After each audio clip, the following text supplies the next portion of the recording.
अरे यार, दुनिया में पैदा तो बहुत लोग होते हैं, लेकिन ऐसा जन्मदिन किस्मत वालों को ही मिलता है। ये बात तो है, साल के एक ही दिन में दो खुशियां मना सकते हैं, एक जन्मदिन की और एक क्रिसमस की। ये लड़की बड़ी किस्मत वाली है तो उसको ऐसे माँ बाप मिले। अरे दिल खोल के खर्च किया इन लोगों ने। एक बात कान खोल के सुन लो, मालिक ने जो कहा है सब पूरा हो जाना चाहिए। काम में किसी भी तरह की कमी नहीं होनी चाहिए, समझे? ये गिफ्ट बॉक्स तैयार हो गए? जी सर, थोड़ा सा बाकी है सर। अरे जल्दी जल्दी करो। जी सर। और ये क्या, एक क्रिसमस ट्री अभी तक तैयार नहीं हो गया? क्या कर रहे हैं आप लोग? सर लंच के बाद ये भी तैयार हो जाएगा, आप चिंता मत कीजिए।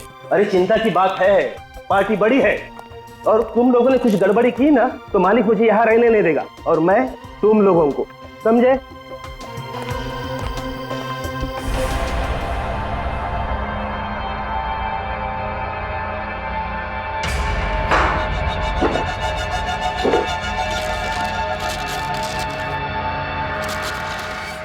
अरे भाई लंच टाइम हो गया, लंच टाइम, चलो चलो चलो चलो।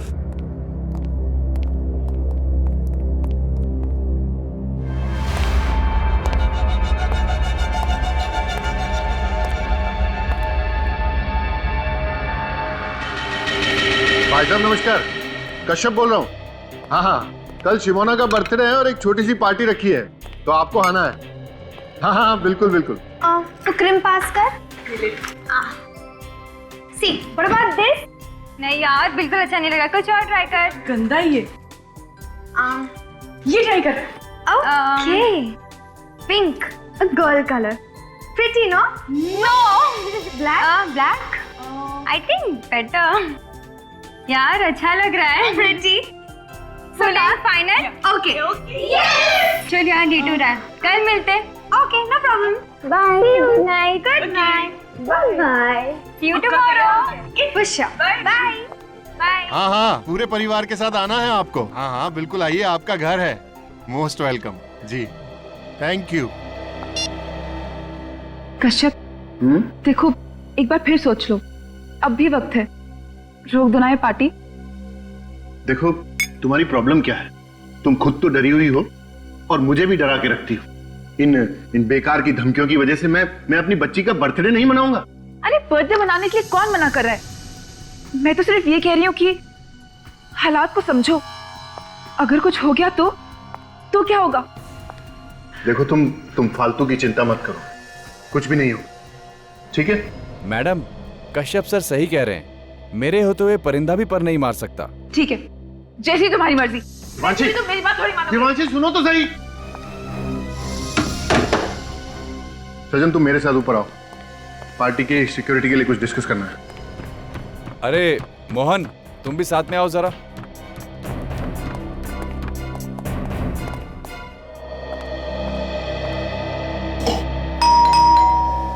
मम्मा, पापा, काका।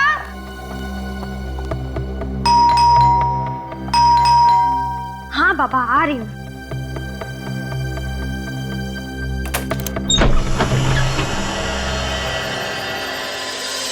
कोई भी नहीं है। हेलो, कोई है क्या? Hello.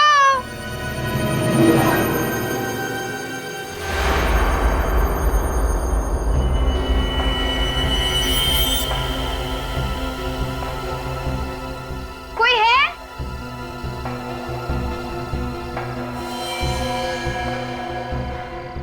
Happy birthday and merry Christmas to Shimona. Wow, but एक सेकंड, पर ये दिया किसने? कोई है यहाँ पे? हेलो। एनीवेज, जिस किसी ने भी दिया उसको बहुत बहुत शुक्रिया, थैंक यू।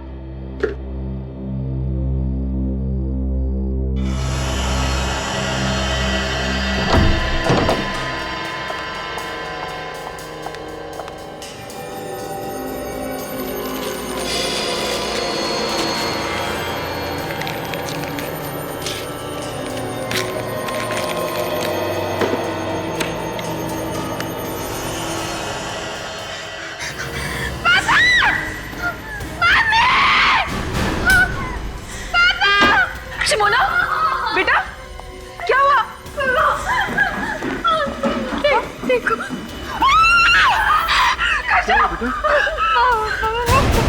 ये कहाँ मिला तुम्हें? Watchman, watchman! मैंने कहा था ना आपसे, कहा था ना मैंने। प्लीज चुप, चुप, एकदम चुप। ये कोई हमें डराने की कोशिश कर रहा है। कोई वॉचमैन! क्या हो साहब? ये कहाँ से आया घर में? पता नहीं साहब, मैंने किसी को अंदर आते हुए नहीं अरे देखा। तुमने नहीं देखा तो घर में कैसे आया ये? अरे क्या मालूम साहब। चुप, रोना नहीं, तुम जाओ अपने रूम में। और तुम इसके साथ जाओ और ध्यान रखना इसका। आप टेंशन मत लीजिए सर, तुम मेरे साथ चलो। कश्यप, मुझे लगता है हमें सीआईडी को बुला लेना चाहिए। सीआईडी को? हाँ, सीआईडी को। अगर ये सब सीआईडी को बताऊंगा तो मेरे बारे में सब कुछ पता चल जाएगा। पता चल जाएगा कि मैं कौन हूं। भाई कुछ भी कहो, पार्टी का थीम तुमने बहुत अच्छा डिसाइड किया है, क्रिसमस। ऐसा है ना यार कि वो शिमोना बोली कि इस बार कुछ हटके होना चाहिए और ऊपर से क्रिसमस था, तो बस हम दोनों ने इनको मिला दिया। बाय।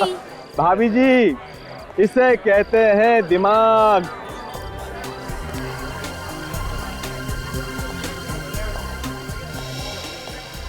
अरे यार, एक बात बता, इतनी सिक्योरिटी बुलाने की क्या जरूरत थी?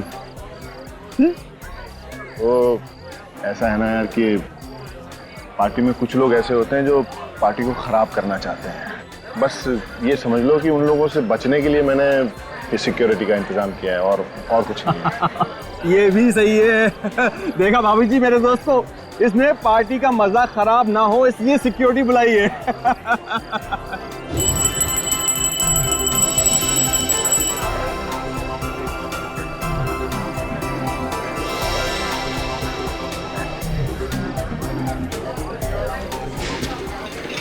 ये सब ध्यान से यहाँ पे रख दो। अरे अभी तक केक नहीं आया, मैं देख कर आती हूँ व्हाट्स टेकिंग सो लॉन्ग। हाँ, तुम देख कर आओ। अच्छा, वो जो सिक्योरिटी वाला है वहाँ का, उसका ध्यान रखना। Okay sir. पापा कहाँ है? नहीं भाई, वो है। डैड, ये क्या चल रहा है? मेरी बर्थडे केक कहाँ है? यस, आपकी बर्थडे केक अभी आ जाएगी। आपकी मम्मी गई है देखने के लिए। लेकिन आपने अपने गिफ्ट्स देखे? नहीं। केक का कोई प्रॉब्लम नहीं है अंकल, लेकिन पहले आप ये बंदूक वालों से तो पीछे छुड़ा दीजिए। हम लोग जहाँ जहाँ जाते पीछे आ जाते हैं। ओके, अभी ये तुम लोगों का पीछा नहीं करेगा। जाओ अपने गिफ्ट देखो। ओके?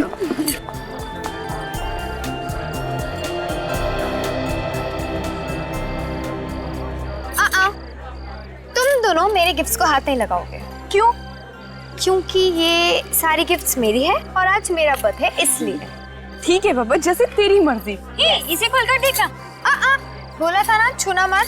ठीक है यार, देखने में क्या हर्ज है, खोलकर तो देख लेना। हम दोनों वहाँ खड़े हो जाते हैं।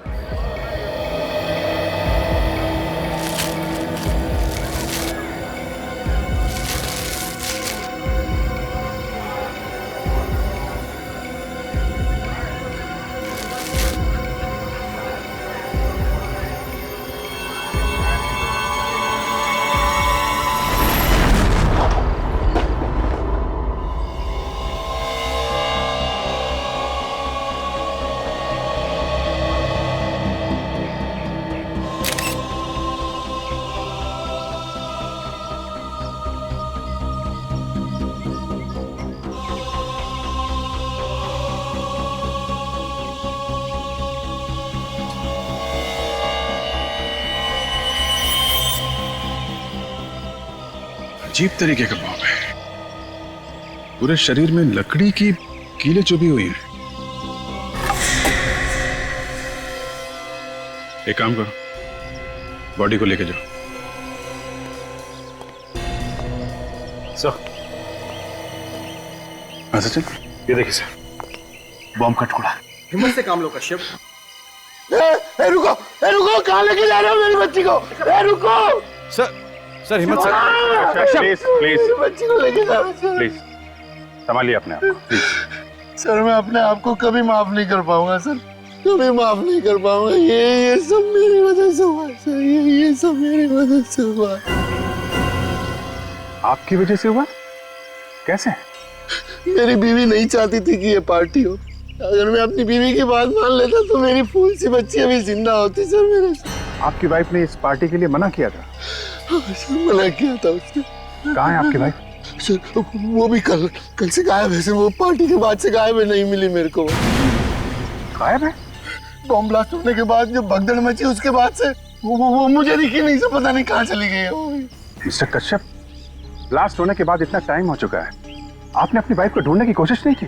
सर क्या करता है सर, जिसके सामने उसकी बच्ची की लाश, छोटी बच्ची की लाश हो तो वो क्या करेगा सर? उसको क्या दिखेगा, क्या करेगा? वो सब खत्म हो मेरा। सर हिम्मत रखिए। सब लूट गया सर, मैं बर्बाद हो गया। इनको ले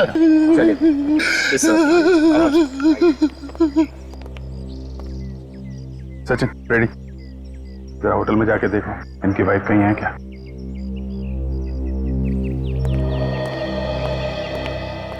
ये कैसे हुआ है सब? पता नहीं सर। पता नहीं? तुम कश्यप के सिक्योरिटी इंचार्ज हो ना? यहाँ पे ब्लास्ट हुआ है, क्या कर रहे थे तुम लोग? कैसे पता नहीं है? सर मैंने अपनी तरफ से पूरी कोशिश करी थी, एक एक आदमी को अंदर चेक करके जाने दिया था, सब कुछ ठीक ठाक था सर। पता नहीं अचानक ये सब कैसे हो गया। अगर तुमने चेक किया था तो पार्टी में बॉम्ब कहाँ से आया है? सर मुझे लगता है वो बॉम्ब पहले से ही पार्टी में रखा गया। ये क्या कह रहे हैं सर आप?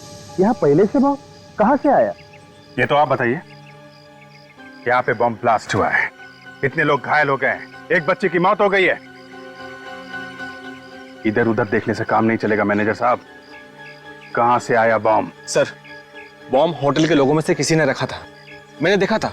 शिमोना ने जैसे ही गिफ्ट बॉक्स खोला वैसे बॉम्ब फट गया था। गिफ्ट बॉक्स में था बॉम्ब? जी सर, सारे के सारे गिफ्ट शिमोना की डैडी की तरफ से थे और बॉक्सेस होटल वालों ने तैयार किए थे। ये सारे के सारे गिफ्ट बॉक्सेस आप लोगों ने ही तैयार किए थे ना? हाँ सर। जिन जिन लोगों ने गिफ्ट तैयार किए थे उन सबको बुलाइए।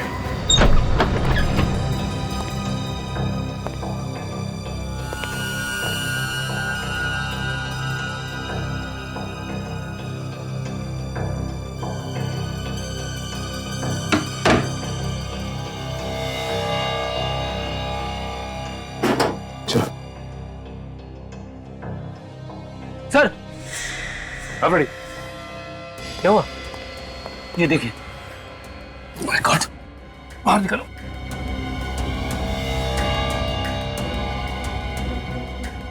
ये तो बेहोश है। पानी लिया, पानी।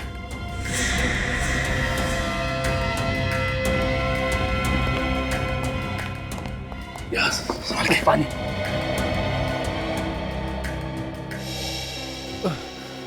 भाई साहब, भाई साहब उठिए, उठिए। देखो तुम। अरे इसके सिर पे तो चोट लगी है। ये चोट कैसे लगी तुम्हें? साहब मारा किसी ने। किसने मारा तुम? चेहरा नहीं देखा साहब, पीछे से मारा। तुम यहाँ पे क्या करने आए थे? यूनिफॉर्म चेंज करने आया था। यूनिफॉर्म चेंज करने? हाँ साहब।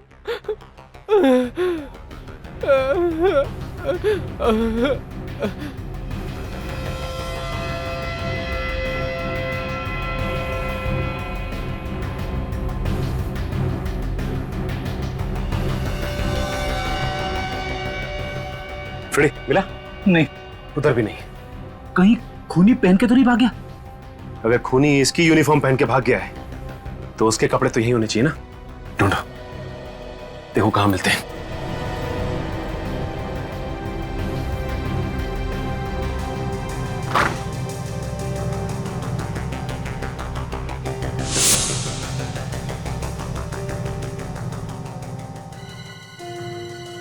फ्रेडी, ये देखो फ्रेडी,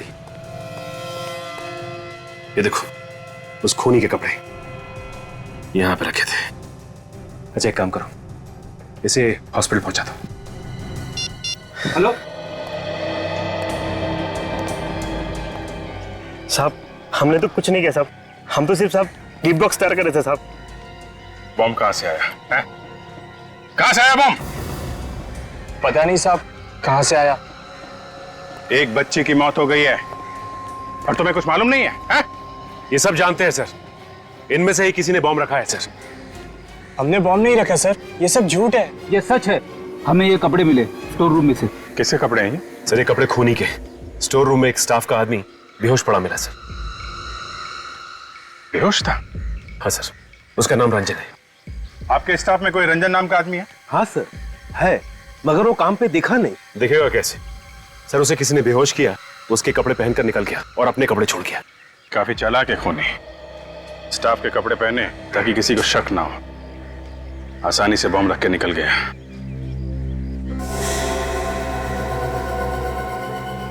ये कपड़े देखिए आप लोग, पहचानते हैं किसके कपड़े हैं?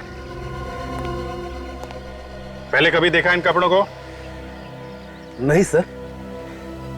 मिस्टर कश्यप, अब आप ही कुछ बताइए। खूनी आपको टारगेट कर रहा है, आपकी बेटी का खून किया और आपकी वाइफ देवांशी अब गायब है। कौन कर सकता है ये, हैं? हमने कई बार ट्राई किया है, फोन की घंटी बज रही है लेकिन कोई फोन नहीं उठा रहा है। आप ये बताइए कि इस वक्त फोन की लोकेशन कहां पे है, कहां पे है ये फोन? नंबर है 0128202010। या प्लीज जरा आप जल्दी कीजिएगा। Thank you, thank you. खूनी ने तुम्हें धमकी भी दी थी, फिर भी इतनी लापरवाही की तुमने, हाँ? अरे इस डॉल को देखते ही हमें फोन तो करना चाहिए था। गलती हुई है सर मुझसे, और उसकी सजा भी मुझे मिल गई। मेरी बेटी मुझसे छिन गई सर।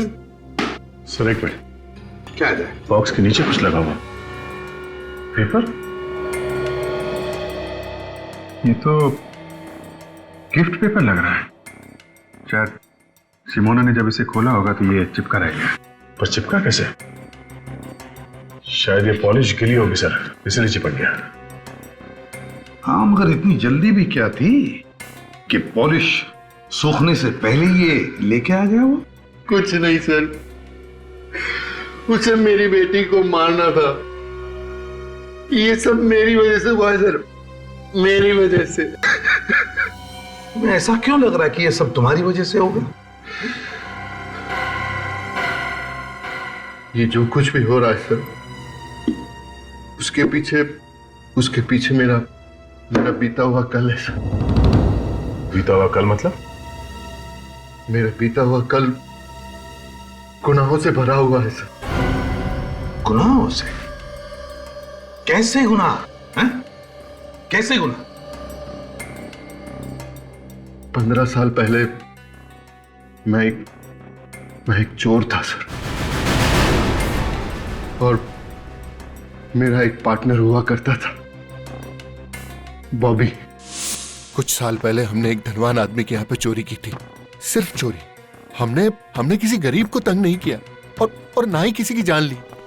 मगर उस रात जैसे ही उस आदमी ने शोर मचाया, हम लोग तो डर गए। मुझे तो समझ में ही नहीं आ रहा था कि क्या करूं, लेकिन बॉबी ये गलती कर बैठा। ये क्या किया तूने? मार डाला उसको। अरे छोड़ उसे, तू भाग। कैसे बचा? मैं जानता था अगर मैं वहां रुकता तो हम दोनों पकड़े जाते, और मैं वहां से भाग। इसका मतलब है बॉबी तुमसे बदला ले रहा है ना? हाँ सर, इससे पहले भी मुझे धमकी भरे फोन और लेटर आते रहे, इसीलिए मैंने सजन को अपनी सिक्योरिटी के लिए रखा था। सिक्योरिटी के भरोसे पे रहा है कि अपने बेटी की जान गंवा दी? गलती मेरी है सर, मैं इन धमकियों को मजाक समझता रहा।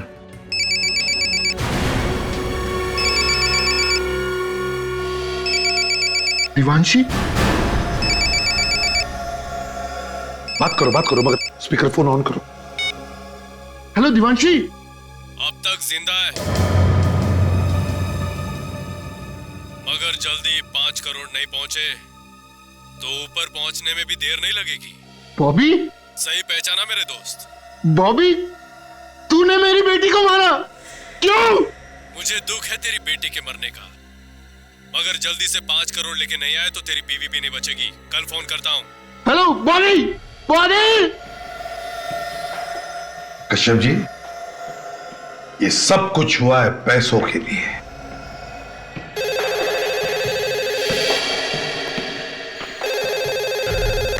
हेलो, फोन का पता चल गया? कहां पे? बोरीवली में कहां पे? Okay, thank you very much. Sir, phone की लोकेशन इस वक्त बोरीवली नेशनल पार्क के आसपास है। बोरीवली नेशनल पार्क के आसपास? विवेक, जाके पता लगा कहां पे छुपा के रखा है। Yes sir. मिस्टर कश्यप, ये बॉबी किस जेल में था?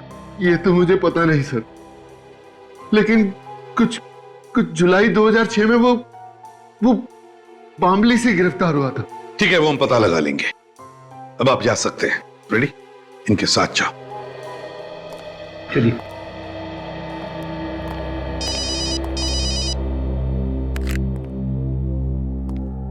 हाँ साळुंखे,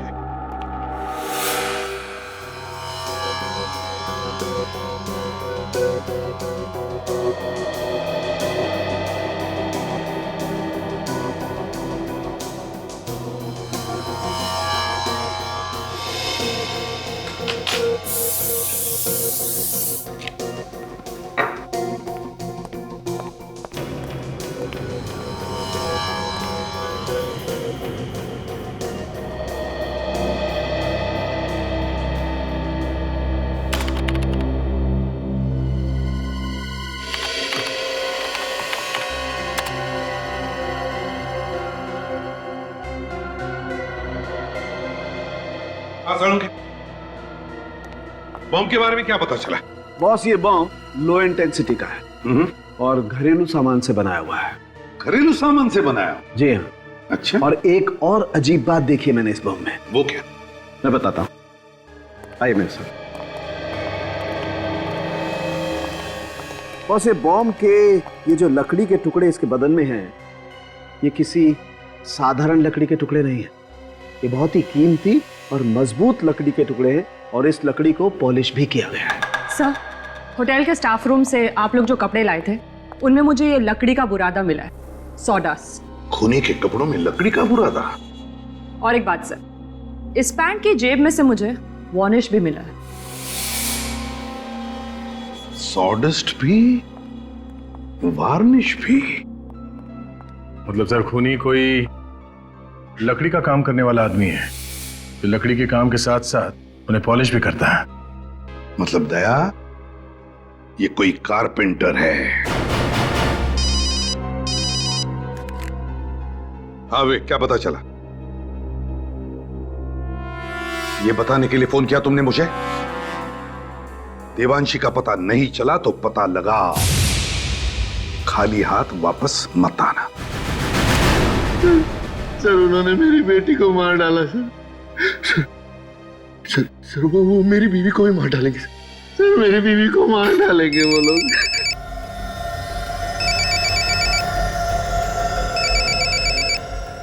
बात करो।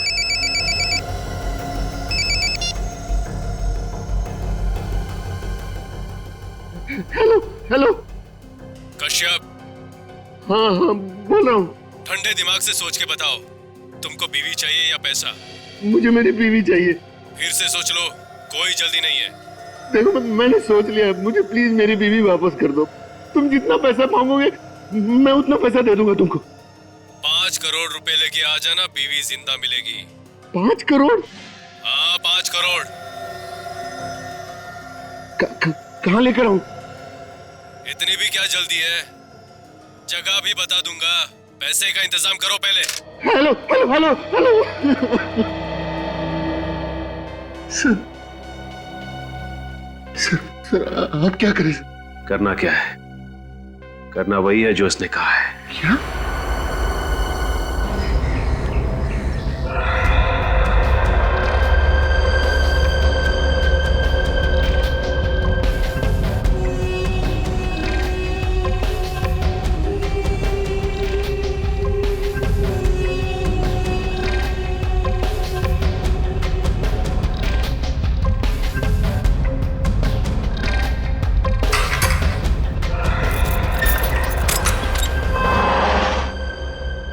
कैसे हो रंगा? मेरे को कैसे जानता है? तुम्हारी तो पूरी कुंडली है हमारे पास। कौन है तू? कौन है? सीआईडी। सीआईडी? सीआईडी? लो, कमाल हो गई। अब तो सीआईडी भी मेरा हालचाल पूछने आने लगी। तुम्हारे साथ साथ तुम्हारे दोस्त बॉबी का भी हालचाल लेने आया। कौन बॉबी? वही जो जेल में तेरे साथ था, तेरा साथी। हाँ तो? अभी कहाँ है वो? होगा अपने घर पे।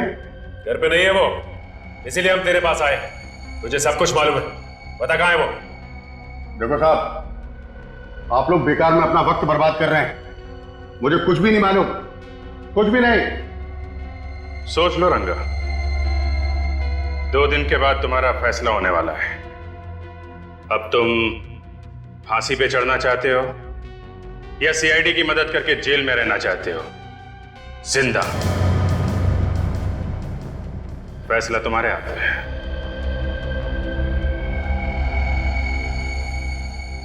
क्या मतलब है तुम्हारा? मतलब साफ है रंगा, अगर सीआईडी की मदद करोगे तो शायद तुम्हारी सजा थोड़ी कम हो जाए। गोरेगांव की नूतन चाल में देख लो, वो वहीं रहता है। वैसे मुझे पक्का नहीं मालूम। सचिन, वहां जाके पता करो, बॉबी है वहां पे? चल। अरे साहब, मैं मदद कर रहा हूं, मेरी सजा कम तो हो जाएगी ना? उसके लिए तुम्हें सुधरना होगा रंगा। अपराध का रास्ता छोड़ दो, एक अच्छा इंसान बन के दिखाओ।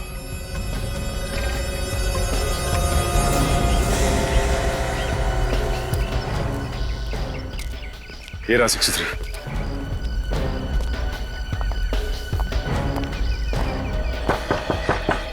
दरवाजा खुला है भाई, अंदर आ जाओ।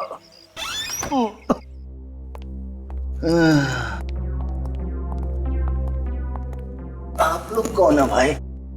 बॉबी तुम ही हो? जी हाँ, मैं ही हूँ। बॉबी, बात कैसा? कश्यप को जानते हो तुम? कश्यप? उसको कैसे भूल सकता हूँ साहब, उसी की वजह से तो इतने दिनों तक जेल काट के आया हूँ मैं। अब फिर से जेल जाओगे तुम? जी, फिर से? किस जुर्म में साहब? कश्यप की बेटी का खून और उसकी बीवी का अपहरण करने के जुर्म में। नहीं साहब, मैंने कोई खून नहीं किया साहब, मैंने किसी का किडनैप नहीं किया साहब, मैं सच कह रहा हूँ। इतने दिनों जेल में रहने के बाद मैं बिल्कुल बदल गया हूँ साहब। और वैसे भी एक बीमार आदमी किसी का क्या बुरा कर सकता है साहब। मैं 15 दिनों से काम पे भी नहीं गया हूँ साहब। अब चाहे तो पूछ लीजिए किसी से। क्या काम करते तुम? दोस्त की कारपेंटरी की दुकान में काम करता हूँ साहब। दोस्त की कारपेंटरी की दुकान में? मतलब सर, खूनी कोई लकड़ी का काम करने वाला आदमी है जो लकड़ी के काम के साथ साथ उन्हें पॉलिश भी करता है। मतलब दया, ये कोई कारपेंटर है? ये तुम्हारे कारपेंटर दोस्त का नाम क्या है? जी, श्रीकांत। खूनी कहीं श्रीकांत तो नहीं है? अरे भाई साहब, ये हाँ, श्रीकांत कहाँ पे है? वो वहां सामने। अच्छा, वो सामने?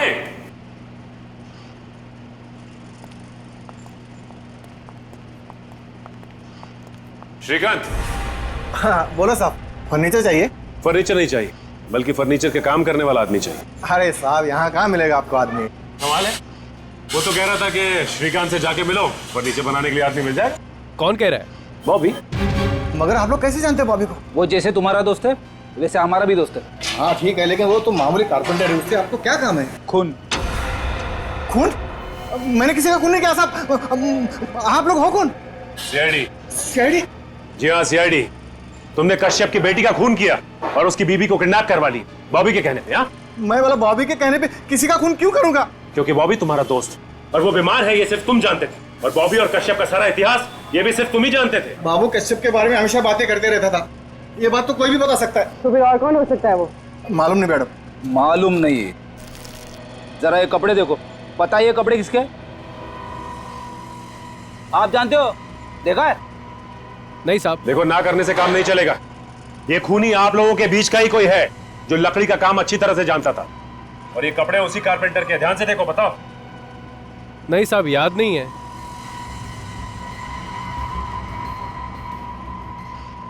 ये हरिया, कहीं ये कपड़े बिरजू के तो नहीं? बिरजू? बिरजू कौन है?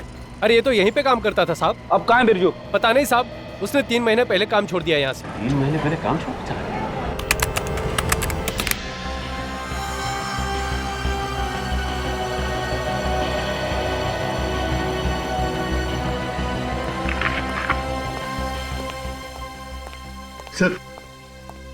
सर मुझे बहुत डर लग रहा है सर। कहीं उस किडनैपर ने मेरे सारे पैसे ले लिए और मेरी बीवी के साथ कुछ कर दिया तो। देखिए मिस्टर कश्यप, आप घबराइए मत। किडनैपर्स को पैसे ऐसे नहीं दिए जाएंगे, पूरे इंतजाम के साथ दिया जाएगा। और वो किडनैपर बहुत खतरनाक आदमी है सर।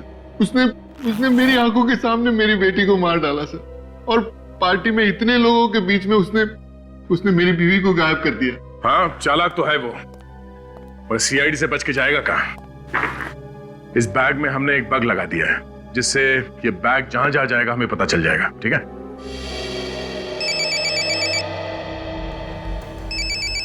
किसका फोन है? पता नहीं सर, कोई अननोन नंबर है सर। किडनैपर्स का ही होगा। फोन उठाओ, बात करो। प्यार से बात करना है, ऐसी कोई बात मत करना जिससे शक हो। ओके? स्पीकर फोन ऑन करो। Hello hello hello. इतना टाइम क्यों लगाया फोन उठाने में? वो क्या कर रहा है? देखो, मैं बाथरूम में था। मैं बाथरूम में था। बाथरूम में था? कोई चालाकी तो नहीं कर रहा है ना? नहीं, देखो, कोई चालाकी नहीं कर रहा हूं मैं। पैसों का इंतजाम हुआ कि नहीं? पैसों का इंतजाम हो गया। हो गया पैसों का इंतजाम। हाँ, पैसे मुझे लाने कहाँ हैं? होटल व्हाइट पार्क में आज रात 9 बजे। लेकिन ये पैसे मैं दूंगा किसको? वहाँ क्रिसमस पार्टी में एक लड़का होगा, सेंटा क्लॉज के पास खड़ा हुआ मिलेगा। उसके गले में काला मफलर पड़ा होगा, उसे देना। Merry Christmas. Hello hello hello hello. Merry Christmas.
लेकिन मेरी बीवी कहाँ है?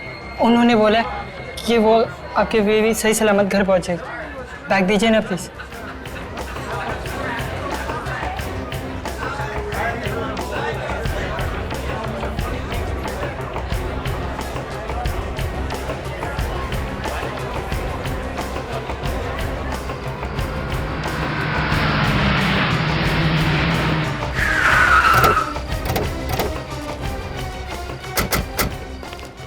मोबाइल का लोकेशन यही है सर, देवांशी का। तो फिर अभिजीत, लगता है देवांशी को यहीं कहीं इसी बिल्डिंग में छुपा के रखा होगा। हाँ, वो देखिए अभिजीत, देवांशी को किसी भी हालत में बचाना ही चाहिए। Let's go.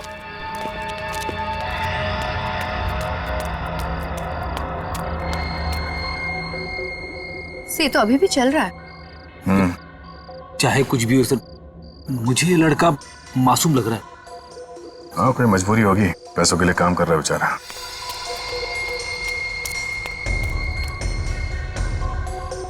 से ये तो रुक गया।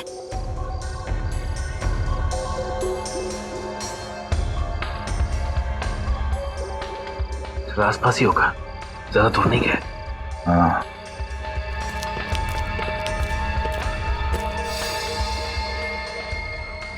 काफी टाइम हो गया, अभी भी वहीं रुका हुआ है। शायद खूनी ने उसे यहीं पे मिलने के लिए कहा होगा और वो देख रहा होगा कि कोई उसका पीछा तो नहीं कर रहा है।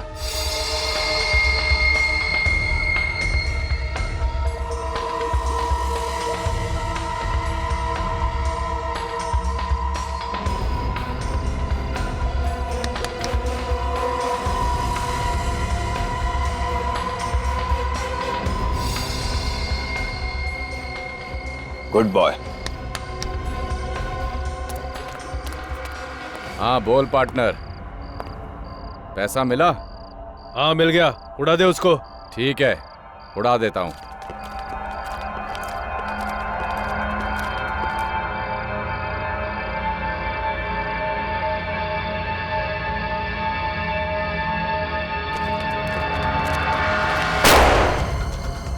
अभिजीत, देवांशी जिंदा हो सकती है, नीचे चलकर देखते हैं, जल्दी चलो।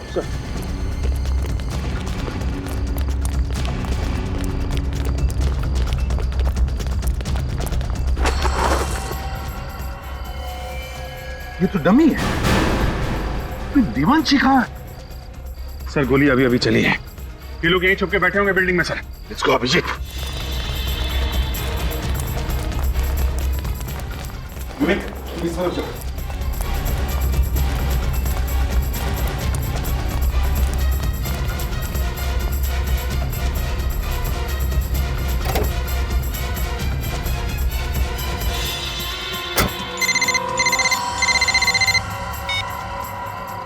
हेलो। तेरे कहने के हिसाब से मैंने देवांशी को मार दिया है, अब जल्दी से पैसे लेके आ जा। कैसे पैसे? काम के। तेरा काम खत्म कर दिया है मैंने। काम खत्म तो पैसा भी खत्म। देख, ये गलत है। तूने कहा था कि अगर मैं देवांशी को मार दूंगा तो हम सारा पैसा आधा आधा बांट लेंगे। मैंने ऐसा कुछ भी नहीं कहा। तू पछताएगा। मैंने आज तक पछताना नहीं सीखा है। मुझे मालूम था तू जरूर अपनी औकात दिखाएगा, इसलिए मैंने तेरे लिए पहले से ही फांसी का फंदा तैयार करके रखा था। क्या बकवास कर रहा है तू? बकवास नहीं, सच कह रहा हूँ। मैंने देवांशी को नहीं मारा है, वो जिंदा है। तू झूठ बोल रहा है, तू झूठ बोल रहा है। मैंने फोन पर गोली की आवाज सुनी थी। तो एक काम कर, अब उसकी आवाज सुन ले। बोल। कौन हो तुम लोग? क्यों पकड़ के रखा है मुझे? प्लीज जाने दो, जाने दो ना प्लीज। सुन लिया? अब इस लड़की को मैं सीआईडी के पास लेकर जाऊंगा और ये तेरे बारे में सीआईडी को सब कुछ बता देगी। सीआईडी के पास जाने की जरूरत नहीं है, हम लोग खुद आ गए यहाँ।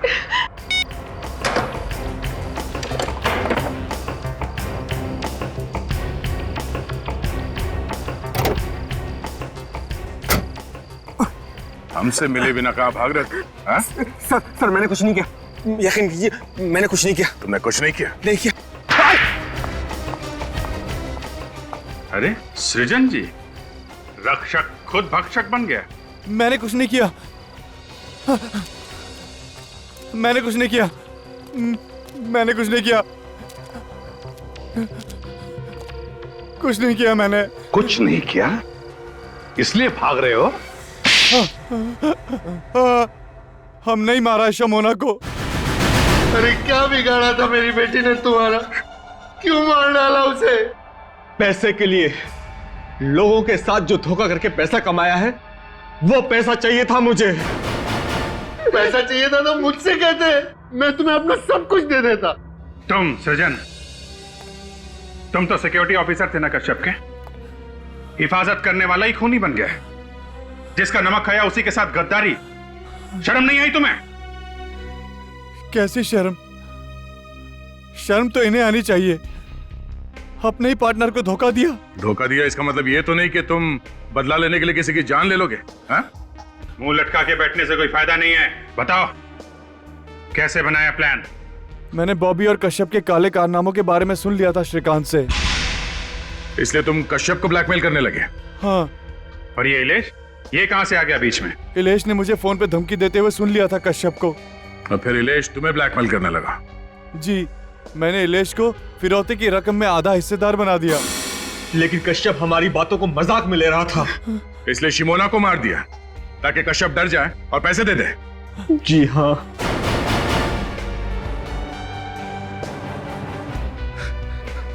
पाप का पैसा किसी को नहीं फलता है मिस्टर कश्यप। जो पैसा तुमने लोगों को धोखा देके कमाया, उसी पैसे ने तुम्हारी बेटी की जान ले ली। और तुम लोग, शर्म नहीं आई तुम्हें एक मासूम का खून करते हुए? उसकी मां को भी किडनैप किया पैसों के लिए। उन्हीं पैसों का हिसाब तुम सबको देना होगा जेल में।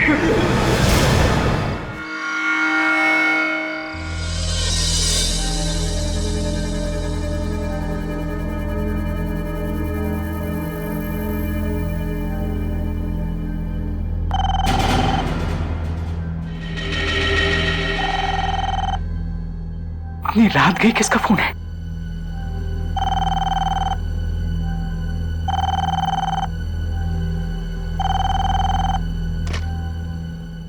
हेलो डॉक्टर मानिक, मैं अंकित बोल रहा हूँ। इट्स एन इमरजेंसी, आप प्लीज जल्दी से हॉस्पिटल आइए ना। डॉक्टर अंकित, हॉस्पिटल में नाइट शिफ्ट के डॉक्टर्स मौजूद नहीं है क्या?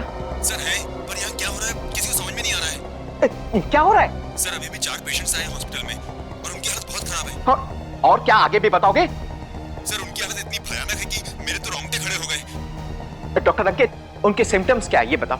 सर उनकी खाल काली पड़ गई है और बाल भी काफी झड़ रहे हैं। खाल काली पड़ गई है, बाल झड़ रहे हैं? हाँ सर, और पता नहीं चल रहा है कि उन्हें हो क्या रहा है। ओह my God.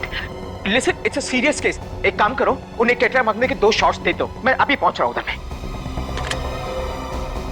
Oh my God.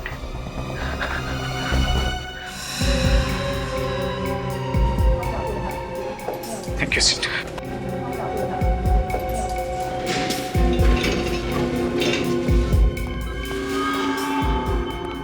Doctor Ankit, मैंने आपसे कहा था इन्हें 2-2 टेट्रामाग्ने के शॉट्स दीजिए, आपने दिया? डोज दे दिए सर। Any improvement? कोई इंप्रूवमेंट नहीं सर। इन चारों के ब्लड प्लेटलेट्स कम हो गए हैं सर। ये कौन सा नया टाइप का वायरस लग गया है इन लोगों को? सर ना कोई वायरस के सिम्टम्स है और ना कोई फीवर के सिम्टम्स है। डॉक्टर मानिक, प्लीज जल्दी, उस पेशेंट की हालत खराब हो रही है, पल्स रेट भी डाउन हो रहा है। Doctor, give him shocks, give him shocks, fast. Sister please note. और करिए। डॉक्टर मानिक प्लीज आइए, उनकी भी हालत खराब है।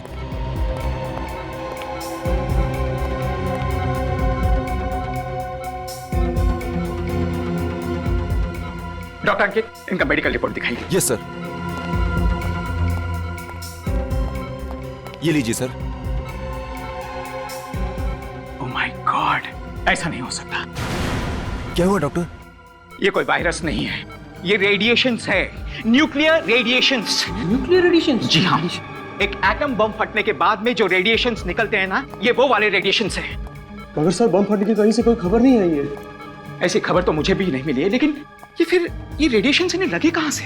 डॉक्टर मानिक, बाकी के 3 पेशेंट की भी डेथ हो गई। ओह माय गॉड।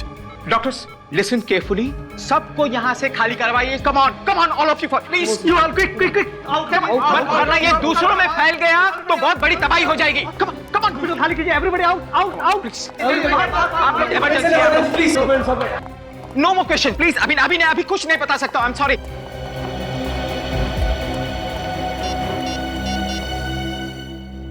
हेलो सीआईडी, सुनिए, मैं डॉक्टर मानिक बोल रहा हूँ, सुविधा हॉस्पिटल से। सर यहाँ 4 पेशेंट्स आए थे, वो न्यूक्लियर रेडिएशन के शिकार हुए।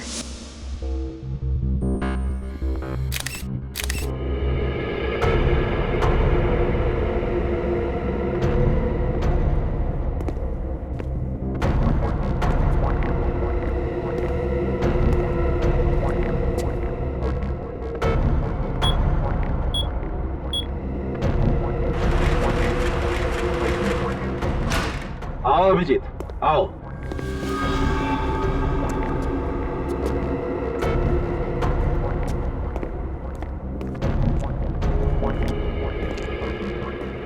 Yes sir. ये हॉस्पिटल वालों का कहना ठीक ही लगता है डॉक्टर सालुंके। देखते ही लगता है कि इन चारों की मौत न्यूक्लियर रेडिएशन की वजह से ही हुई है।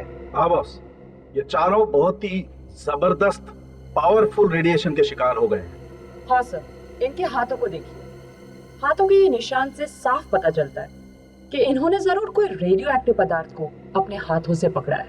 और कोई आम आदमी रेडियो एक्टिव मटेरियल के इतने नजदीक पहुंचा कैसे? ये पहली कुछ समझ में नहीं आ रही है। यू डोंट वरी डॉक्टर, ये पहले हमारे सीआईडी ऑफिसर सुलझाएंगे। अभिजीत, जैसा कि तुमने देखा और जैसा कि तुमने सुना, ये चारों हाई पावर रेडियो एक्टिविटी की वजह से मरे हैं। तो सर ये रेडिएशन क्या इतनी तेजी से फैलता है कि इंसान अपना बचाव नहीं कर सके? नहीं, इसका असर तो धीरे धीरे ही होता है। पहले इनकी चमड़ी काली पड़ने लगती है, एक नौशिया जैसा होने लगता है, गला सूखने लगता है जैसे उल्टी हो जाएगी। सर ये सारे सिम्टम्स तो वायरल के भी हो सकते हैं ना? यू आर राइट, यही तो प्रॉब्लम है। इसी की वजह से बॉस इन लोगों ने इन सिम्टम्स को अवॉइड कर दी। अगर वक्त पर इलाज करवा लेते तो शायद ये चारों लोग बच जाते। पर क्योंकि इलाज वक्त पर नहीं हुआ, उन खतरनाक रेडिएशन ने इनके बॉडी के ब्लड प्लेटलेट्स को तहस नहस कर दिया। और अभिजीत, क्योंकि इनके ब्लड प्लेटलेट्स एकदम खत्म हो गए थे, इसलिए इनकी इम्यून पावर जो है वो एकदम जीरो हो गई थी। अरे बाप रे बाप, इतना भयानक रेडिएशन! भगवान किसी के दुश्मन को भी ऐसी दर्दनाक मौत न दे। लेकिन ये रेडिएशन की इंटेंसिटी, पावर कितनी है? अबाउट 60 आइसोटॉप, जो कि बहुत ही ज्यादा पावर है। एक आम आदमी के इतने हाई रेडिएशन के कांटेक्ट में आना अनकॉमन, अचंभे की बात है।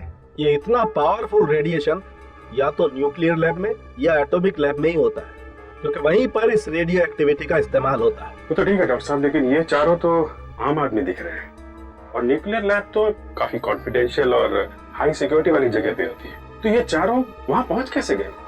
या तो ये वहाँ पहुँचे होंगे या फिर रेडिएशंस एटॉमिक लैब से निकलकर शहर की तरफ आ रहे होंगे। और बॉस, अगर ये रेडिएशन शहर की तरफ आया है तो ये पूरे शहर के लिए बहुत ही खतरनाक बात। अगर इन चारों को वो रेडिएशन किसी और जगह हुआ है तो वो खतरनाक रेडिएशन और भी लोगों को अपना शिकार बना सकता है, पूरे शहर में तबाही हो जाएगी। ऐसा हो सकता है अभिजीत, ये रेडियो एक्टिव पदार्थ बहुत ही खतरनाक होता है। ये सब्सटेंस इतना खतरनाक होता है कि इसका रेडिएशन सब कुछ खत्म कर देगा, हवा, पानी, जमीन सब कुछ खा जाए। हमें जल्द से जल्द इसे रोकना होगा। जितनी भी अथॉरिटीज है सबको इन्फॉर्म कर दो, रेड अलर्ट कर दो। सर समझ में नहीं आ रहा है, वो लोग इतने खतरनाक रेडियो एक्टिव वेव्स के कांटेक्ट में आए ही कैसे होंगे?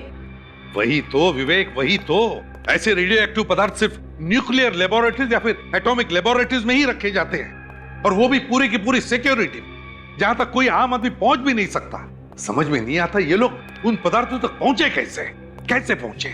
हॉस्पिटल की फाइल में लिखा था कि उन चारों में से एक, विकास, उस स्क्रैपयार्ड का मालिक था, बाकी तीन उसके यहाँ काम करने वाले थे। स्क्रैपयार्ड मतलब पुराना सामान, कबाड़, रद्दी? तो कहीं ऐसा तो नहीं कि स्क्रैपयार्ड वालों ने पुराना सामान खरीदा हो इन लोगों से? सर कहीं ऐसा तो नहीं कि उस सामान में कोई ऐसी चीज आ गई होगी जिसके अंदर से ये खतरनाक रेडियो एक्टिव वेव्स निकल रही है? हाँ, शायद यही हुआ होगा, और उन बेचारों को पता भी नहीं चला होगा, क्योंकि ऐसे पदार्थों में से जो किरणें निकलती है वो ना किसी को सुनाई पड़ती, ना किसी को दिखाई पड़ती है, ना इन किरणों को कोई गंध होती है। जो भी इनके दायरे में आ जाएगा उसके लिए सिर्फ मौत ही लिखी होती है, एक खतरनाक दर्दनाक मौत। सर अगर वो लोग वहां पे मरे हैं तो और भी लोग मरे होंगे? हाँ, और भी लोग मरे होंगे, मगर उन बेचारों के बारे में अब तक किसी को पता भी नहीं चला होगा। विवेक, एक काम करो, कंट्रोल रूम को फोन करो और उनको इन्फॉर्म करो कि राजापुरी को बहुत बड़ा खतरा है, लेवल 6 का खतरा। ये सर, लेवल 6 का? हाँ, लेवल 6 का खतरा, जो टेररिस्ट अटैक से भी बड़ा खतरा होता है।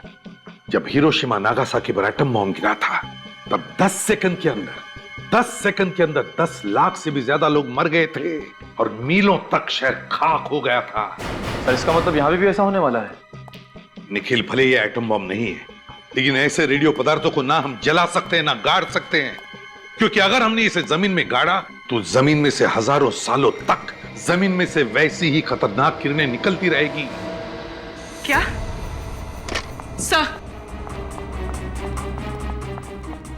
सर राजापुरी से बुरी खबरें आ रही हैं। कुछ और लोगों को भी ये रेडियो एक्टिव किरणें लग गई। माय गॉड, कहीं ये किरणें सारे शहर को तबाह न कर दें, इसी बात का डर था। राजापुरी के आसपास का 50 किलोमीटर का एरिया खाली करवाओ। 50 किलोमीटर का एरिया। बी केयरफुल ऑफिसर्स, कुछ भी हो जाए किसी भी परिस्थिति में आप अपने प्रोटेक्टिव गैस नहीं उतारेंगे। अब हमें स्पेक्ट्रोमीटर से पता चलेगा कि रेडिएशन इस यार्ड से निकल रही है कि नहीं। सब लोग फैल जाओ और अपने अपने कार्ड से देखते रहना। रेडिएशंस बढ़ती जा रही है।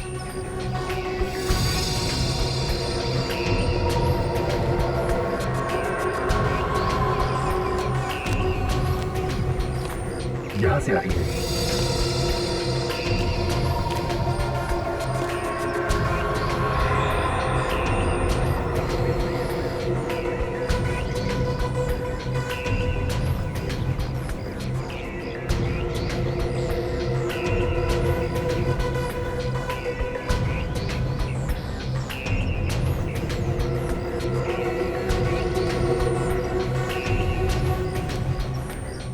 रीडिंग ये बता रही है कि हम लोग रेडिएशन के बहुत करीब पहुंच गए हैं। बहुत करीब है? या सचिन, काजल, सब लोग इधर आओ।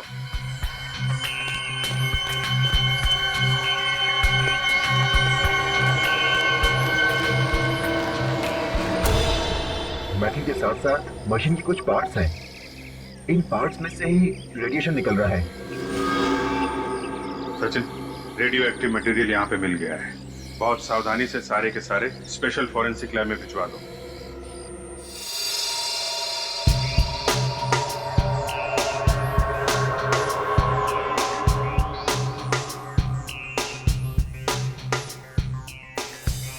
ये सब गामा मशीन के पुर्जे हैं। माना कि सारे पार्ट्स नहीं है, लेकिन ये पुर्जे आधी गामा मशीन बनाने के लिए तो काफी है। ये गामा मशीन किस काम आती है? इनका इस्तेमाल एटॉमिक और न्यूक्लियर लैब्स में पार्ट्स को टेस्ट करने के काम आता है। ऐसे खास मशीन के पुर्जे स्क्रैप यूनिट। जिस किसी ने भी ये भूल की है ना, उसे लापरवाही का मेडल मिलना चाहिए। कितनी जाने जा सकती है इस भूल से? वाकई बहुत बड़ी भूल है। इस तरीके के पुर्जे मामूली तौर पर डिस्पोज ऑफ नहीं करने चाहिए। किसी एटॉमिक पावर डिपार्टमेंट के किसी हाईली एक्सपर्ट को बुलाना चाहिए। इस तरह से डिस्पोज ऑफ करना तो बहुत ही गलत बात। सर इसमें कुछ लगा हुआ है। लगा हुआ है? क्या लगा हुआ? इसमें यूरेनियम लगा हुआ है। यूरेनियम? यूरेनियम पार्टिकल्स और यूरेनियम रेडियो एक्टिव आइसोटॉप। इसमें से रेडिएशन निकल रहा है सर। अभी भी निकल रहा है? इसमें अभी भी रेडिएशन निकल रहा है। मतलब जिन लोगों ने इस कलपुर्जों को हाथ लगाया होगा, वो ट्रांसपोर्ट वाला, वो मजदूर जिन्होंने इन्हें उठाया होगा, वो सबके सब रेडियो एक्टिविटी का शिकार बन गए होंगे। बिल्कुल। इतनी खास मशीन के पुर्जे स्क्रैप यार्ड में आए कहां से? स्क्रैप यार्ड की रिसीट बुक लेके आओ। दरवाजा तो खोलिए sir.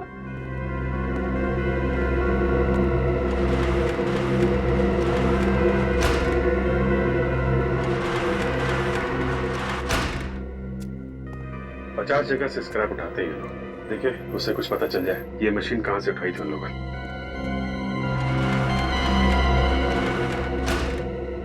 Sir, metal traders, cycle की दुकानें, कार गैराज है, एल्युमिनियम डीलर्स, एक साइंस कॉलेज भी है। कॉलेज? सर कि ये सारे के सारे पार्ट्स साइंस कॉलेज की लैब से तो नहीं है? लेकिन सर, कॉलेज की लैब में इतनी खतरनाक मशीन हो सकती है? हो सकती है फ्रेडी। कई बार कॉलेज वाले अपने स्टूडेंट्स को डिमॉन्स्ट्रेट करने के लिए ऐसी मशीनें रखते हैं। काजल, यस सर। कॉलेज में फोन करके देखो कोई रेडियो एक्टिविटी का शिकार तो नहीं हो। Okay sir. I hope college में कोई इस रेडिएशन का शिकार ना हो। स्टूडेंट्स, टीचर्स, न जाने कितनी मासूम जिंदगी है। अरे फ्रेडी सर, मेरी प्रॉब्लम मैं कब से नोटिस कर रही हूँ। आप उस हाथ को बार-बार छू। पता नहीं, हाथ में जलन हो रही है सर। हाथ में जलन हो रही है? हाँ। बाहर आओ मेरे साथ, चलो बाहर आओ। चलो। आइए सर। अरे ग्लव्स उतारो तुम्हारे। ओह माय गॉड, क्या हुआ सर? जिसका डर था वही हुआ। ये मामूली रैशेस नहीं है। ये देखो, ये हाथ पर ये काले काले धब्बे, ये तो रेडियो एक्टिविटी के सिम्टम्स हैं। रेडी, तुमने किसी चीज को हाथ लगाया था? नहीं सर। याद करो, जरूर कुछ ना कुछ छुआ होगा तुमने। ये क्या है?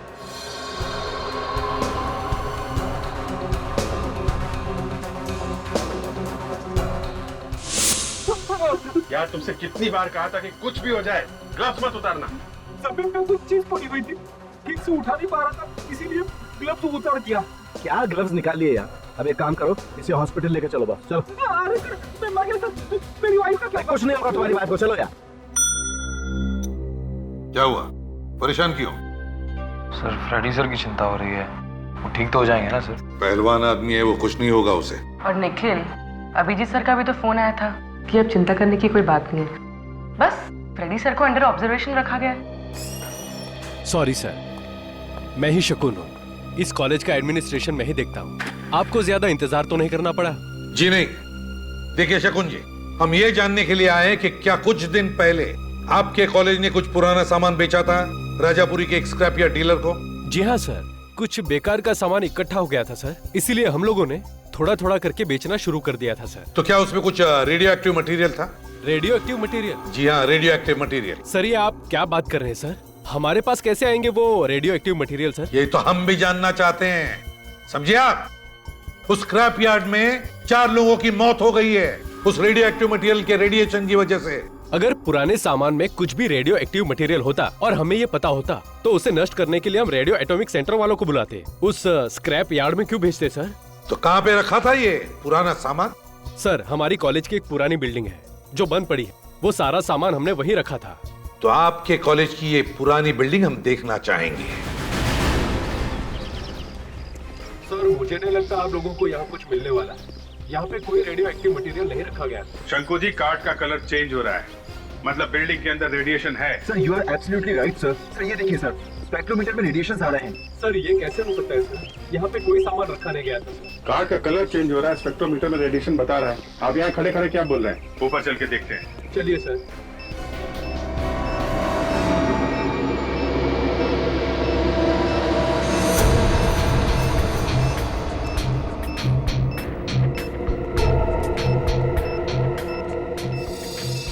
सर रेडिएशन की संख्या बढ़ती जा रही है।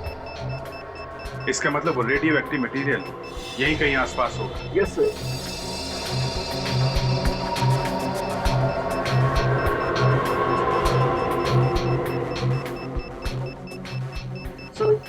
सर इस तरफ की संख्या भी बढ़ती जा रही है। इधर या देखिए।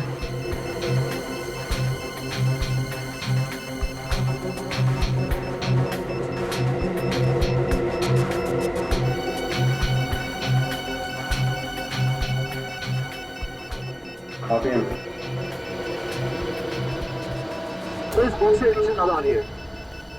बॉक्स में जरा खोलिए box. Oh my God sir, ये गामा मशीन बनाने के पार्ट्स है सर। गामा मशीन बनाने के पार्ट्स है? इसका मतलब वो मशीन यहाँ पे थी, कहाँ से आई?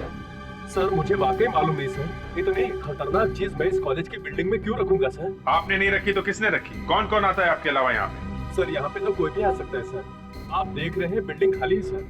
सर मुझे लगता है कोई बाहर वाला रख के चला गया होगा सर। यहाँ आने का तो ये एक रास्ता है? सर 2 रास्ते हैं सर, एक जो हम अभी सामने से आए हैं और एक दरवाजा इस तरफ जो हमेशा बंद रहता है सर। चलो दिखाओ। आइए सर, आइए सर, आइए। अरे ये ताला कहाँ गया है? आपकी बिल्डिंग है और आपको पता नहीं यहाँ पे क्या हो रहा है?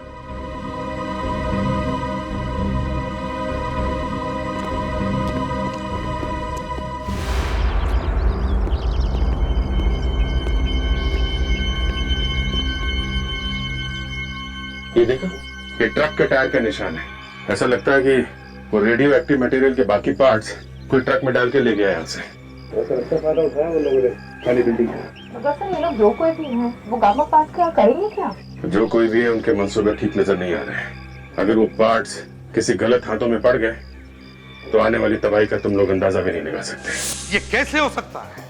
हो ही नहीं सकता है। इतना खतरनाक रेडियो एक्टिव मटेरियल उस कॉलेज की पुरानी बिल्डिंग में छुपा के रखा था और कॉलेज अथॉरिटीज को पता तक नहीं। सर वो बिल्डिंग काफी समय से खाली थी, इसी बात का फायदा उठा के उस मुजरिम ने वो सारे रेडियो एक्टिव मटेरियल्स वहीं पे छुपा दिए। विवेक, उस स्पेक्ट्रोमीटर ने जो रीडिंग दिखाई थी रेडिएशन की, उससे इतना तो पता चलता है कि सारा का सारा रेडियो एक्टिव मटेरियल उन्होंने उस स्क्रैप यार्ड डीलर को नहीं बेचा, बल्कि उसमें से कुछ तो रेडियो एक्टिव मटेरियल मुजरिम अपने साथ लेकर गया है। मगर सर इतने खतरनाक मटेरियल का मुजरिम ले जाकर करेगा क्या? वो खुद भी तो मर सकता है सर उसकी किरणों से। निखिल, मरने से पहले वो कुछ भी कर सकता है, कुछ भी कर सकता है। बाहर देशों को स्मगल कर सकता है, आतंकवादियों को बेच सकता है। ये कोई छोटा मोटा केस नहीं, ये हमारे देश की सुरक्षा का सवाल है। अगर किसी लैब से रेडियो एक्टिव मटेरियल चोरी हुए हैं तो फिर उस लैब ने अभी तक इस बात की रिपोर्ट क्यों नहीं लिखवाई? वही तो, इतने हाई सिक्योरिटी वाले लेबोरेटरी में से ऐसा सामान चोरी हो ही कैसे सकता है? ये कोई अंदर वाले का ही काम है और इसीलिए किसी को अब तक पता तक नहीं चला है। सो उस कॉलेज की पुरानी बिल्डिंग के पास हमें ट्रक के टायर्स के निशान मिले थे सर। वो रेडियो एक्टिव मटेरियल्स जरूर किसी ट्रक में ले जाए गए हैं सर। तो फिर विवेक, हमें किसी भी हालत में उस ट्रक का पता लगाना ही चाहिए, वरना तबाही मच जाएगी शहर में, तबाही। हेलो एसीपी प्रद्युमन यार, क्या? कहां पर? कब? माय गॉड, ठीक है हम लोग अभी आते हैं। क्या हुआ सर? विवेक, शहर से दूर एक रिसोर्ट में एक परिवार पिकनिक मनाने गया था। उस परिवार के सारे लोग मर चुके हैं इस रेडियो एक्टिव मटेरियल की वजह से।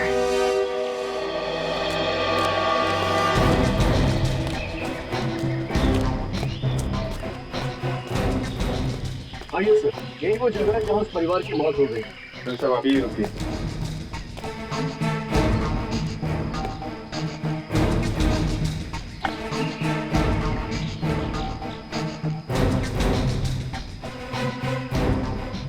मैनेजर साहब, आपका रिसोर्ट है वहाँ पे? जी। तो इस परिवार की मौत यहाँ पे कैसे हुई? सर, ये लोग 2 दिन से रिसोर्ट में रुके हुए थे, यहाँ पिकनिक मनाने आए थे और आज अचानक पता नहीं क्या हो गया इन्हें। ये सब आपके सामने ही हुआ? जी नहीं, मैं उस वक्त यहाँ नहीं था। मुझे फोन पर इंफॉर्मेशन मिली कि मेरा माली यहाँ पर था और जब उसने इनके पास जाकर इनकी हेल्प करने की कोशिश की तो वो भी बेहोश हो गया। वो भी हॉस्पिटल में है, हालत काफी नाजुक है सर उसकी। आप काफी किस्मत वाले मैनेजर साहब, आप यहाँ नहीं थे तो आप भी रेडिएशन का शिकार हो जाते हैं। मेरी तो समझ में नहीं आ रहा सर कि रेडियो एक्टिव रेडिएशन यहाँ तक कैसे पहुँच गए। हमारा रिजल्ट तो शहर से काफी दूर है सर। ये देखिए सर, जमीन में अभी भी रेडिएशन मौजूद है। माय गॉड, यहाँ पे रेडिएशन है लेकिन वो रेडियो एक्टिव मटेरियल कहाँ है? मैनेजर साहब जी, प्लीज अपने रिसोर्ट में वापस चले जाइए। जी सर। आसपास चेक करो, देखो वो रेडियो एक्टिव मटेरियल कहाँ पे है। जी सर।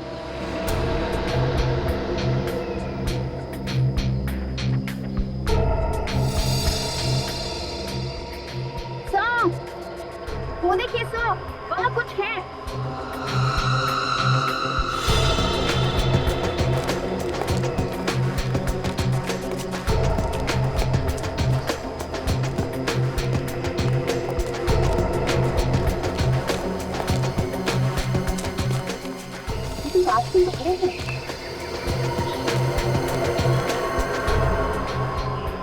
हाँ सर, ये तो किसी ट्रक की हेडलाइंस की कांच की।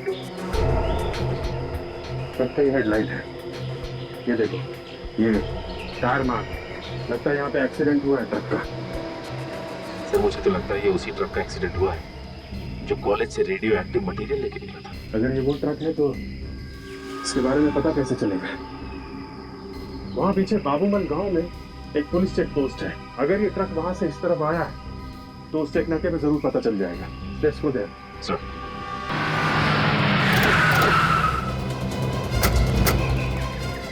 Hello sir. हेलो इंस्पेक्टर, आपको मालूम है कि हम लोग ऐसे केस पे काम कर रहे हैं जो रेडियो एक्टिविटी से जुड़ा हुआ है। मतलब उसमें लोग न्यूक्लियर एक्शन की वजह से मर रहे हैं। यहाँ ये खबर पूरे शहर में फैल चुकी है। 12 बजे से 1 बजे के बीच में यहाँ से कोई ट्रक गुजरा था क्या, जिसका आगे एक्सीडेंट हुआ पिकनिक स्पॉट पे? जी हाँ, सीजन फैमिली रिसोर्ट्स के पास हादसा हुआ था। हमारे कुछ ऑफिसर्स हादसे वाली जगह पर गए थे और सर हमें इन्फॉर्मेशन मिली है कि जो ऑफिसर हादसे वाली जगह पर गए थे उनकी तबीयत अचानक खराब हो गई। उनकी तबीयत खराब हो गई? जी हाँ। अभी कहाँ है वो लोग? हॉस्पिटल में भर्ती है सर। अभी कैसे है वो लोग? पूरी तरह से ठीक नहीं है लेकिन पहले से बेहतर है। उनकी तबीयत इसलिए बिगड़ी इंस्पेक्टर कि जिस ट्रक का एक्सीडेंट हुआ है उसी में वो रेडियो एक्टिव मटेरियल ले जाया जा रहा था। ओह माय गॉड। आपके पास उस ट्रक का नंबर है? जी हाँ सर, आइए।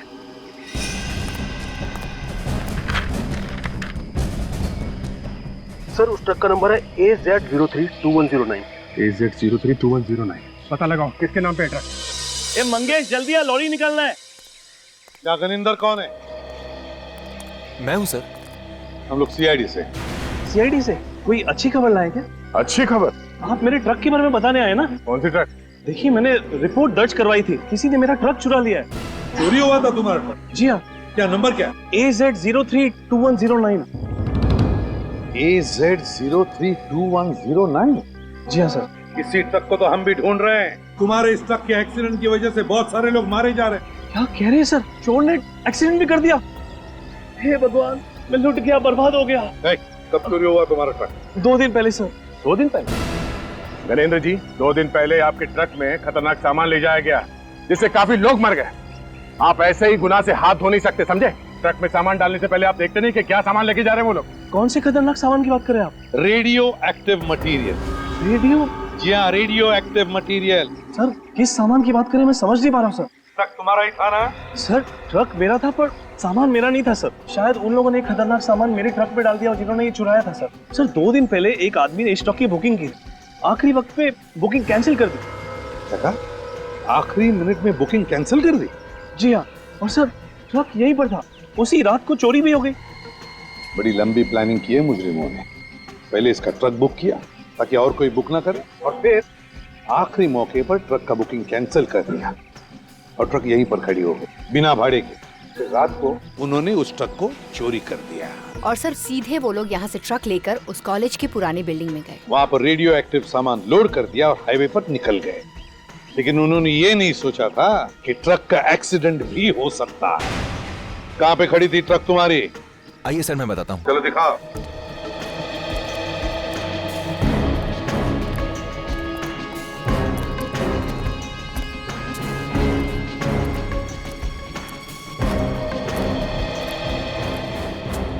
सर यहीं पर खड़ी थी ट्रक।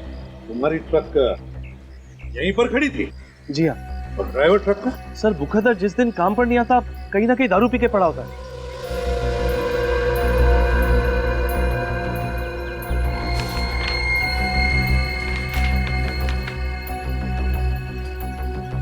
पेस्ट्री का बॉक्स है सर, पेस्ट्री कॉर्नर का बिल भी है।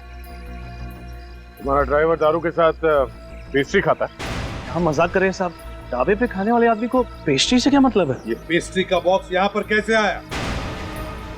तो शायद चोर ने पेस्ट्री खाई है ट्रक चुराने से पहले। जरा काम करो, पेस्ट्री कॉर्नर पर जाओ, पूछताछ करो, देखो क्या पता चलता है। यस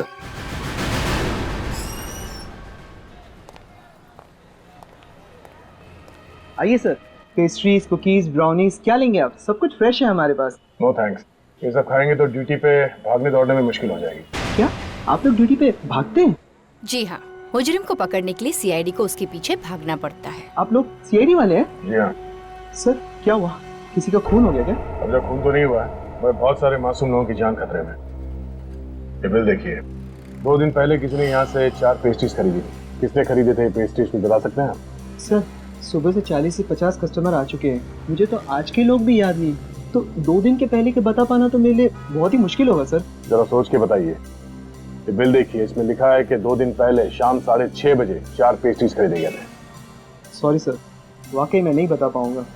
अगर मुझे पता होता तो मैं आपकी जरूर मदद करता। ये सीसीटीवी कैमरा ये चल रहा है? हाँ सर। वेरी गुड, परसों शाम 6:30 बजे की फुटेज दिखाई हमें। हाँ सर, मैं आपको फुटेज जरूर दिखा सकता हूँ। आइए सर, प्लीज।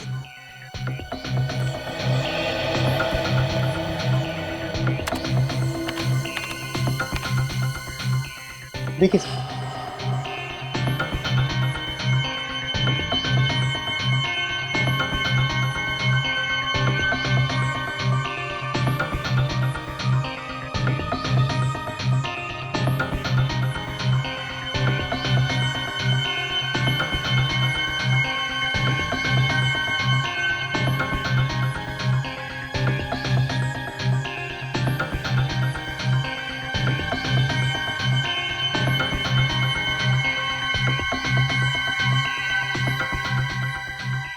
सर शॉप में 6:30 बजे 3 लोग आए, इनमें से कोई हो सकता है सर?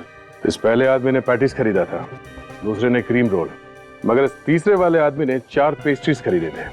और इस बिल में लिखा है कि उस आदमी ने 4 पेस्ट्रीज खरीदे थे। तो शायद यही वो आदमी है जिसने वो रेडियो एक्टिव मटेरियल चुराया है। इसकी कुंडली निकालो। क्या 20 लोगों की जानें जा चुकी है?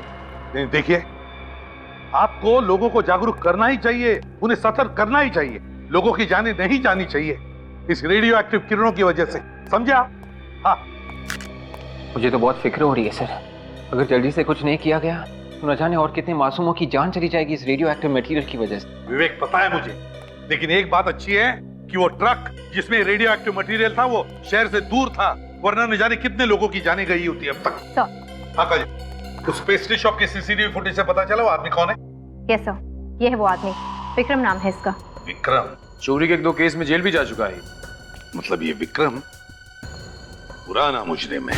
हाँ सर, और हैरानी की बात तो ये है कि ये विक्रम एक मुजरिम होते हुए भी एक गवर्नमेंट लैब में सिक्योरिटी गार्ड की नौकरी कर रहा है। काजल, क्या इस गवर्नमेंट लैब में रेडियो एक्टिव मटेरियल्स का इस्तेमाल किया? उस लैब में रेडियो एक्टिव मटेरियल्स का इस्तेमाल भी किया जाता है। तो इसका मतलब है ये इस विक्रम ने उन मुजरिमों को मदद की है वो रेडियो एक्टिव मटेरियल चुराने में। डॉक्टर शांतनु, जब आप किसी को काम पे रखते हैं तो उसका इंटरव्यू वगैरह तो लेते हो? बिना इंटरव्यू के कैसे रखेंगे किसी को? तो इस विक्रम का भी इंटरव्यू लिया होगा आपने? हाँ, लिया था। जिस आदमी का क्रिमिनल रिकॉर्ड है उसे आपने नौकरी पे कैसे रख लिया? दरअसल हमें मालूम था कि विक्रम 1-2 बार चोरी के इल्जाम में जेल जा चुका है। अच्छा, आपको मालूम था, फिर भी आपने उसे गार्ड की नौकरी दी? हर गलत इंसान को एक नई जिंदगी शुरू करने का मौका मिलना ही चाहिए। आपकी बात ठीक है डॉक्टर शांतनु, फिर भी इतनी खास तरीके की लैब में ऐसे आदमी को नौकरी पर रखने से पहले आपको 10 बार सोचना चाहिए। हाँ, मैंने सोचा नहीं था कि एक मामूली गार्ड के दिमाग में ये बात आ सकती है कि लैब से रेडियो एक्टिव मटेरियल चुरा लूं।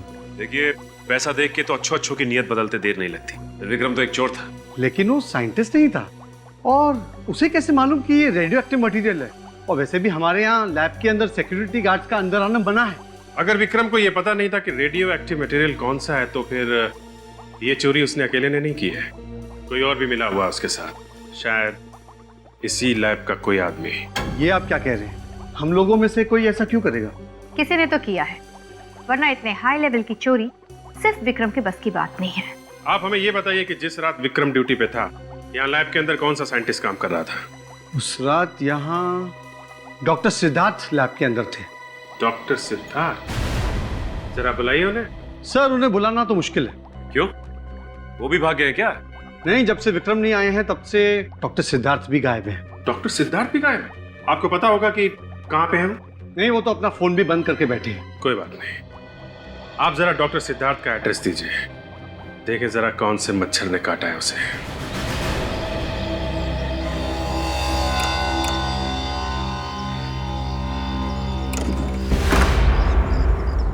सिद्धार्थ? सिद्धार्थ?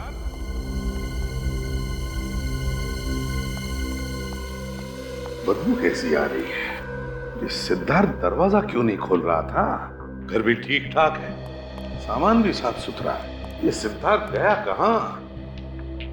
बदबू कुछ ज्यादा ही आ रही है इस तरह। देखो जरा, देखो कहां से आ रही है बदबू।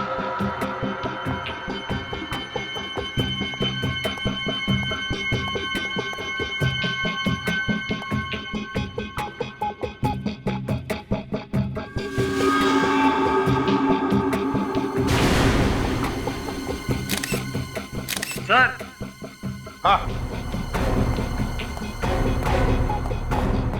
तो बदबू यहां से आ रही है सर। ओ, इस पीछे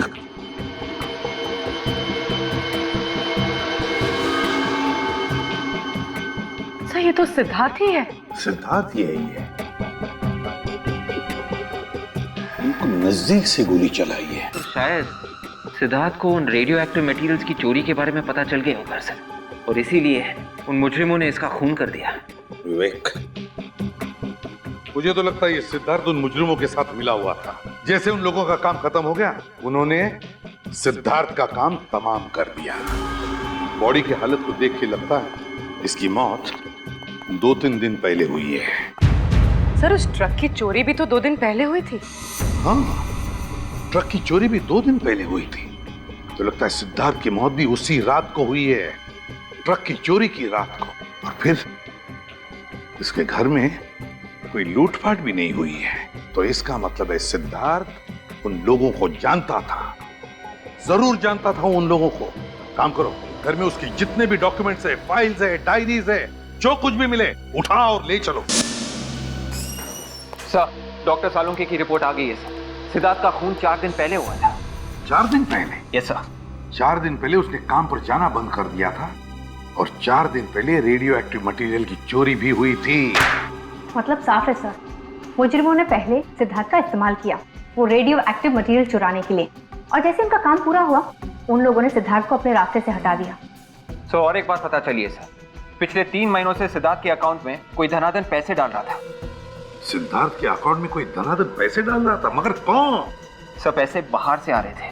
पैसे बाहर से आ रहे थे तो उसका एक ही मतलब हो सकता है, वो पैसे हमारे किसी दुश्मन देश से आ रहे थे। कोई ऐसा देश जो हमारा ही रेडियो एक्टिव मटेरियल इस्तेमाल कर रहा है हमारे ही खिलाफ। सर थोड़े से पैसों के लिए सिद्धार्थ अपने देश से गद्दारी कर रहा था। सर बैंक वाले पता लगाने की कोशिश कर रहे हैं कि सिद्धार्थ के अकाउंट में पैसे किसने डाले थे। जैसे उनको पता चलेगा वो हमें तुरंत इन्फॉर्म कर देंगे सर। इस विक्रम की क्या खबर है? सर इसके बारे में अभी तो कुछ पता नहीं चल पाया सर। इसका फोन भी बंद आ रहा है, अपना शहर छोड़ के भाग गया। ये देखिए सर, सिद्धार्थ की डायरी में कुछ अजीब सा नंबर लिखा हुआ है। A8M9B2N और दूसरा है A2P19TB। सर ये किसी तरह का कोड लग रहा है। कोई ऐसा कोड जो कोई और समझ न सके। A8M9B2N A2P19TB। क्या हो सकता है ये? कैसा कोड है ये? क्या हो सकता है? एक मिनट, ABCD में 26 अल्फाबेट्स होते हैं ना? Yes sir. लगता है विवेक ये क्या कोड है पता चल जाएगा।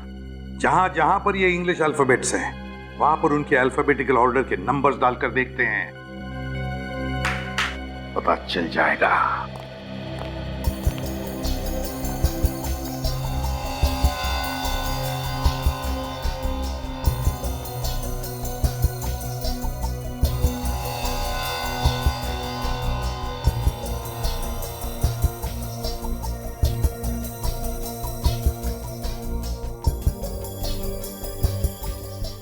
अब देखते हैं। ए का अल्फाबेटिकल ऑर्डर में नंबर है 1, 8, M ABCDEFGHIJKLM 12 और 1 13। फिर है 9। बी का नंबर है 2 और N। अगर M 13 है तो N का नंबर है 14 1 4। तो नंबर है 1813922214। सर ये तो विक्रम का मोबाइल नंबर है। ये नंबर विक्रम का मोबाइल नंबर है। तो अगर ये विक्रम का नंबर है तो ये कोड भी कोई मोबाइल नंबर ही होगा। देखते हैं। ए का 1 2 ABCDEFGHIJKLMNOP 15 और 1 16 16 9 T। P के आगे 4 अल्फाबेट्स QRST। अगर P का नंबर 16 है तो 17 18 19 20। T का नंबर है 20 और B का नंबर है 2। नंबर है 1216192202। ये किसका नंबर है? ये नंबर जरूर उस मुजरिम का है। काजल, इस नंबर पर फोन लगाओ और जैसे कोई फोन उठाए कम से कम 40 सेकंड तक बात करती रहो ताकि हम नंबर ट्रेस कर सके, उसका लोकेशन पता कर सके। और विवेक, नंबर ट्रेस करो, लोकेट करो नंबर को।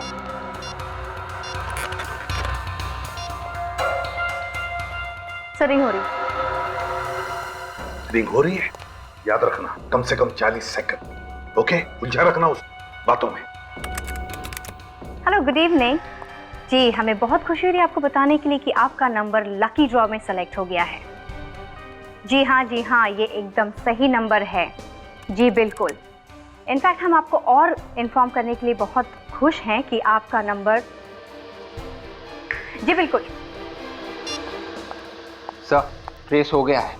ग्रेट, नंबर ट्रेस हो गया, मतलब मुजरिम कहाँ है ये भी पता चल गया। अब उसे पता चलेगा कि हमारे देश के साथ खिलवाड़ करने का अंजाम क्या होता है।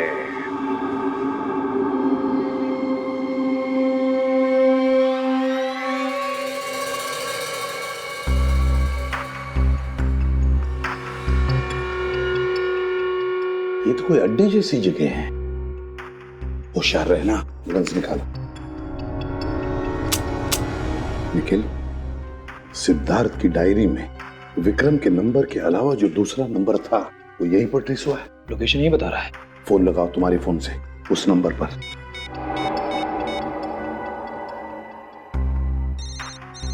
तो रिंग जा रही है सर। एक मिनट, रिंग यहीं पर बज रही है कहीं।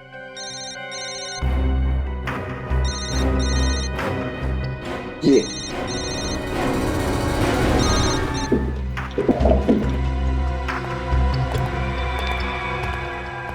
चल, ये निकालो। सर यही मनोज, ये देखिए।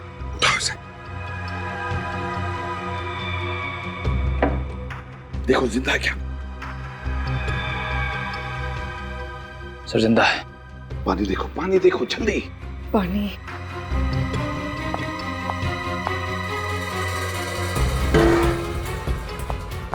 मारो। मनोज। मनोज। पानी। नहीं मनोज, हम लोग सीआईडी से। आज आप लोग नहीं आते, मैं शायद बच नहीं पाता। चुप। सिद्धार्थ के साथ तुम भी मिले हुए थे ना? वो रेडियो एक्टिव सामान गवर्नमेंट लेबोरेटरी से चुराने में क्या मिला? उसके बदले में तुम्हें छोड़कर गए ना, तुम्हें बांधकर मरने के लिए। बहुत बड़ी गलती हो गई साहब। आज तक तो मैं छोटी मोटी चोरियां किया करता था, लेकिन आज पहली बार बहुत बड़ा पाप हो गया साहब। तुम्हारे इस गुनाह की वजह से सैकड़ों लोग अपनी आखिरी सांसें गिन रही हैं, समझे? मैंने सोचा कि ये चोरी भी और चोरियों की तरह ही होगी। अगर मुझे पता होता कि इन सब में आतंकवादी भी शामिल हैं, तो मैं उनका कभी साथ नहीं देता साहब। क्या कहा? आतंकवादी? हाँ साहब, मुझे नहीं पता था कि ये बाबू ये सारा सामान आतंकवादियों को बेचने वाला है। मेरा शक सही था। कौन है ये बाबू? कौन है ये बाबू? जल्दी बताओ, बताओ जल्दी। बाबू मेरा पार्टनर है साहब। मैंने उसे रोकने की कोशिश भी की, सीआईडी के पास जाऊंगा इसकी भी धमकी दी, लेकिन वो नहीं माना और मुझे यहाँ बांध के चला गया। तो बता, कब होने वाला ये सौदा आतंकवादियों के साथ? कब होने वाला और कहाँ होने वाला? जल्दी बता। शाबाश, इस रेडियो एक्टिव सामान की मुझे कब से जरूरत थी। तूने तो मेरा बरसों का सपना पूरा कर दिया। पर आप इस सामान का करोगे क्या? इससे छोटा मोटा एटम बम बनाऊंगा और इंडिया पर ही फोड़ूंगा। तबाही मचा दूंगा, तबाही। तड़प तड़प के मरेंगे यहाँ के लोग। तू यहाँ से जल्दी निकल जा, तेरे को मैं इसकी खबर पहुंचा दूंगा। क्या? तुझे और तेरे साथियों को मैं विदेश पहुंचा दूंगा। कुछ नहीं होगा तो मैं कुछ नहीं। हम तो ठीक हैं, पर हमारे देशवासियों का? इस देश ने तुझे दिया ही क्या है? सालों तू जेल में सड़ा है ना, अब तो बस खुशियां मना, खुशियां। समझा? लेके जा।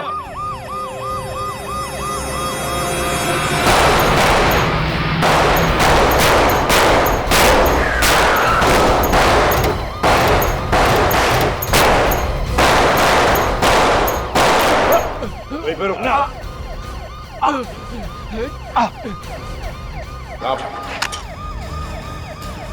एक सेक्रेटरी का मेडल लेके नहीं जाएगा तो? साहब, ये सब हमने पैसों के लिए किया था साहब। पैसों के लिए तुम लोगों ने रेडियो एक्टिव मटेरियल की चोरी की, जिस थाली में खाया उसी में छेद। क्या सोचा तुम लोगों ने कि हमारा देश कोई खिलौना है जिसे तुम जैसे जानवर जब चाहे जैसे चाहे खेल सकते हैं? आप लोगों ने हमारे सारे इरादों पर पानी फेर दिया। जब जब जुर्म और आतंक इस देश को बर्बादी की तरफ ढकेलने की दस्तक देंगे, तब तब सीआईडी इस जुर्म और आतंक का सर्वनाश करेगी। तुम्हारे इस खिलौने अपराध की मौत और सिर्फ मौत ही है सजा। इस तरह के और भी एपिसोड देखने के लिए हमारे चैनल को सब्सक्राइब करें और बेल आइकन दबाना ना भूलें।